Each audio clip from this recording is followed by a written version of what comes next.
Hello teachers! Thank you so much for joining me on the very first episode, and welcome to episode 2 of our Summer Hour plus EL programs collaborative bite-sized professional learning. This is Anna Yang, and I'm excited to be able to share with you guys today how you're going to be able to understand your EL's access scores in order to be able to tell what they can do. A little bit of a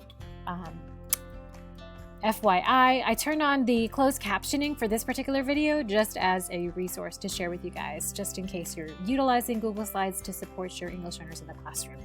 Closed captioning always works amazingly.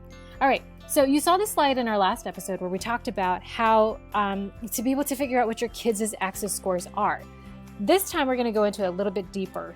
I want you guys to make sure you understand that the access scores are not grade level equivalent. So when you see those scores on your guys' students' assessment page, do not misunderstand that a level 1 means a first grade equivalent language ability, or that a 6.0 means a 6th grade language ability. That is not what it means at all. Instead, these scores represent how the kids are doing in terms of their proficiency. A 1 represents a newcomer, someone who is new to the country. A 6 represents somebody who is fluent English proficient, someone who's going to be reclassified as a native speaker, or like a native speaker. There are 4 domains for access. We measure them in terms of their listening, their speaking, their reading, and their writing. And we use these scores to be able to help us to guide exit decisions.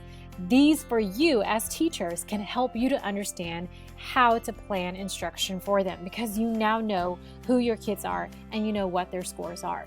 So with that said, we're going to take a look at this student. He's one of your guys' kiddos. I'm not going to let you know who it is, but if you take a look at his score, his composite is a 3.1. However, even though that 3.1 tells us that he's about an average EL, notice the breakdown of his scores in terms of listening, speaking, reading, and writing.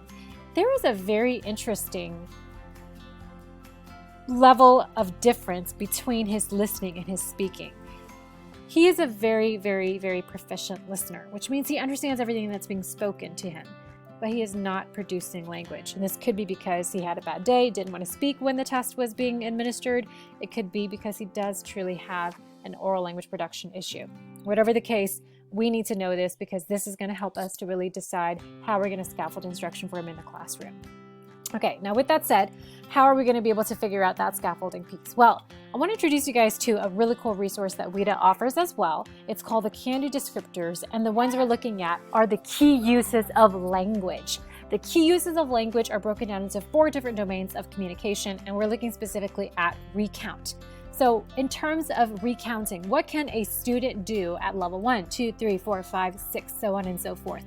And there are breakdowns in terms of listening, speaking, reading, and writing. So just look at that. We had our kid earlier who was like at a 1.9, right? In terms of his ability to speak. So when we look at this, what can a kid at a 1.9 do? Well, let's put him at a 2 right there. A kid at a 1.9 can state main ideas or points of classroom conversations. A kid at a 1.9 can restate details of content-related topics in his home language and in English in small groups.